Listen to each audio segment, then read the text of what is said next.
Hello friends, வெளியே கிறிஸ்பியாக உள்ள ரொம்ப சாஃப்டாக மணக்க ஏலக்காய் டீ கூட மொறுன்னு வெங்காய bonda. Welcome to AVT kitchen. இன்றைக்கி நம்ம செய்ய போகிற இந்த ரெசிபியை மறக்காமல் ட்ரை பண்ணி பாருங்கள். யாருக்கெல்லாம் இந்த ரெசிபி ரொம்ப ஃபேவரட்னு கமெண்ட் பண்ணுங்கள். இதே மாதிரி நிறைய ரெசிபி தெரிஞ்சுக்க ஏவிடி கிச்சன் சேனலை சப்ஸ்கிரைப் பண்ணிவிட்டு பக்கத்தில் இருக்க பெல் ஐக்கான் ஆல் கிளிக் பண்ணுங்கள்.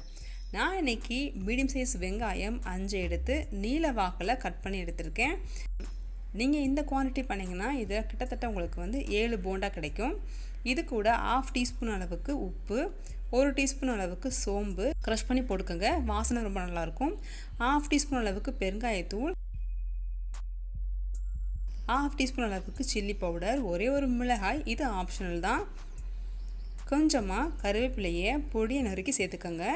இதே மாதிரி நல்லா க்ரஷ் பண்ணி எடுத்திங்கன்னா வெங்காயத்துலேருந்து நீர் விடும். நல்லா மிக்ஸ் பண்ணிவிட்டு ஒரு 5 நிமிஷம் ஊற விட்டுடுங்க.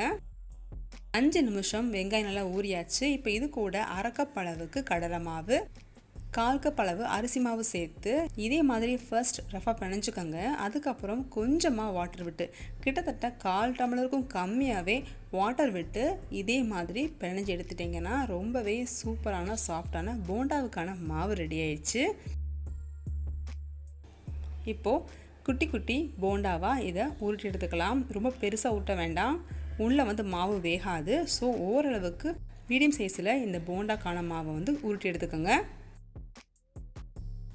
இப்போ என்ன காஞ்சிருச்சு, போண்டாவை உள்ளே சேர்த்து மீடியம் ஃப்ளேமில் ஃப்ரை பண்ணி எடுத்துக்கோங்க. போண்டாவை உருட்டி போடுறதுனால உள்ளே அவ்வளோ சீக்கிரம் மாவு வேகாது. இதை பொறுமையாக ஃப்ரை பண்ணி எடுத்துக்கோங்க. இதே மாதிரி ஒரு ஸ்பூன் யூஸ் பண்ணி ரோல் பண்ணி விடுங்க.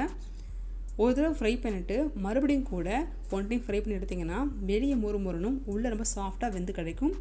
பர்ஃபெக்டான போண்டா ரெடி ஆகிடும். இதே மாதிரி போண்டா மேலே கொஞ்சம் ஆனியன் கலர் மாறி இருக்கும். இப்போ பர்ஃபெக்டாக வெந்துருச்சு இந்த போண்டா. நான் ஏற்கனவே சொன்ன மாதிரி 7 போண்டாக்களையும் அகைன் ஒன்ஸ் ஃப்ரை பண்ணி எடுத்துக்கிட்டேன். இப்போ போண்டா ரெடி ஆகிடுச்சு. மணக்க டீ கூட இந்த மொறு வெங்காய போண்டாவை சர்வ் பண்ணுங்கள். ரெசிபி உங்களுக்கு பிடிச்சிருந்தா சேனலை சப்ஸ்கிரைப் பண்ணிக்கோங்க. பக்கத்தில் இருக்க பெல் ஐக்கான் ஆல் கிளிக் பண்ணுங்கள். Thank you.